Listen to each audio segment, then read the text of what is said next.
এই পৃথিৱীত অসম্ভৱ বুলি একো নাই।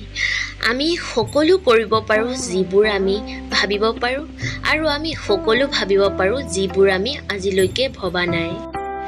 সফল লোকে নিজৰ সিদ্ধান্তৰে মানুহ সলনি কৰে, আৰু অসফল লোকে মানুহৰ ভয়ত সিদ্ধান্ত সলনি কৰে। আপুনি এই কামটো নিৰ্বাচন কৰক যিটো কাম কৰি আপুনি আনন্দ পায়। চাব, আপুনি জীৱনজোৰা কাম নকৰি অকল আনন্দহে কৰিব।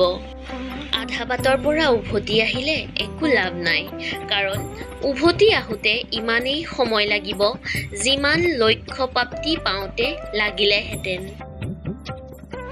মহানতা এবাৰো তললৈ পৰি নোযোৱাটোক নুবুজায়, তাৰ পৰিৱৰ্তে তললৈ পৰি পৰি উঠি যোৱাকে বুজায়। আপুনি আপোনাৰ ভুল সময়ত স্বীকাৰ নকৰিলে আপোনাৰ অজ্ঞাতে পুনৰ